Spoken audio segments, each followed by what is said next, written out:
In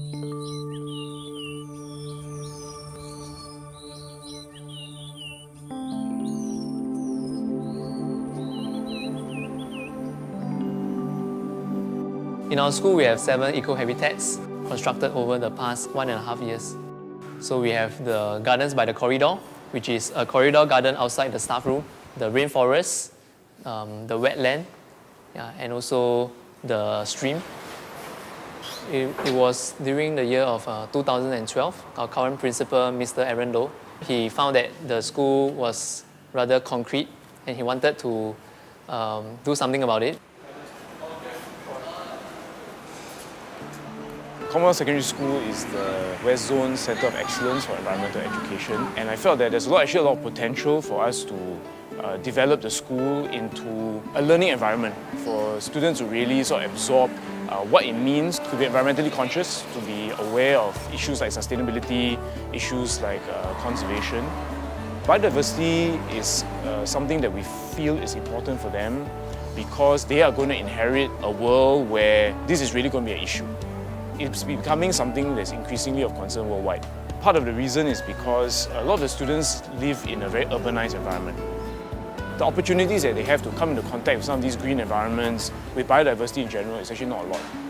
What we wanted was a more natural experience, not a manicured environment, right? I think this is something that we were very particular about. 我觉得要环保，就要先从认识大自然开始。有了一个关系，我们就能够去爱护这个大自然，爱护这个地球。 I think as a school that is next to the reservoir, it helps to bring the biodiversity to our school as well. I wouldn't say that our school has a very strong culture in the students in terms of awareness for biodiversity, but I think that is a very good start for the past 1.5 years. Besides being a biology teacher in the school, I'm also the teacher in charge for Eco Club starting from this year. We have a team of students that are in charge of owning the activities that can be revolved around this area. So these are roles that I have created to help them to have a sense of ownership for the school environment. This plant has high biodiversity value because it attracts a lot of birds and the butterflies. Along the way, we get to find out about NParks Greening Schools for Biodiversity program, which is aligned to what we believe in, and also we have things like biodiversity audit, that the students get to engage in citizen science to let them have a chance to collect data and also contribute to a greater picture of biodiversity in Singapore.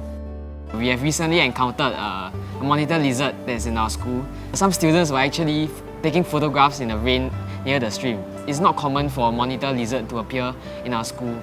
We also have the pink-necked green pigeon. They also nested in the school twice. Because there are many insects in the rainforest, right? They are attracted by the plants.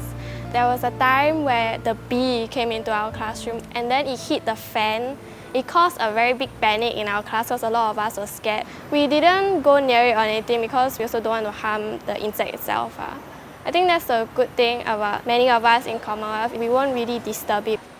I also encountered one of the bullfrogs from the library. Our librarian managed to contact our teacher, Mr. Tan. We placed him inside the wetland, and from then I have not seen the bullfrog. The social media that our school has would really keep the students updated with the biodiversity. We operate a social media platform where students are encouraged to use hashtags to tag their photos on Instagram wherever they see something interesting around the 7 eco-habitats. The students now have started posting, so it's not just Jacob anymore. I think that's really what we want. In the end, it shouldn't be teacher-driven, it actually should be student-driven, and it should be kind of from the ground up.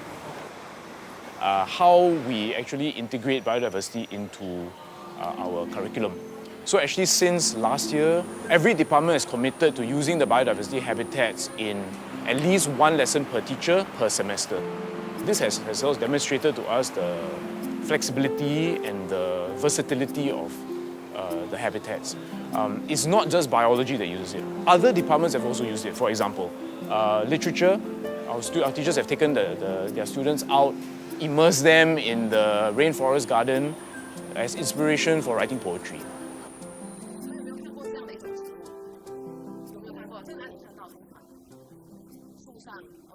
我觉得他们都能够从华文的角度来认识，也增加他们表达的能力。因为在课堂上，他们需要将他们的所发现的那些内容报告给老师听，与同学们分享。所以这无形中也增加他们口头的这个表达能力。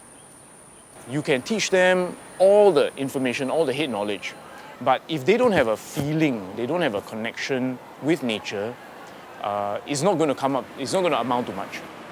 If we can give them the opportunity to love green things, right, growing things, if we can teach them to love animals, to find fascination in small things like snail eggs and millipedes and things like that, then when we teach them the head knowledge, it will translate into action.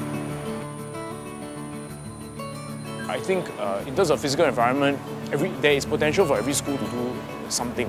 You don't need a lot of land to do some of these things. Each school can, I think, adapt the idea of biodiversity to their own specific context. 我觉得能够在这个学校里面上课，其实是相当幸福的，因为不是所有学校都有这样的一种条件，让孩子去认识生态环境。Commonwealth Secondary School hopes to be an inspiration for other schools in Singapore to be part of conserving our natural heritage.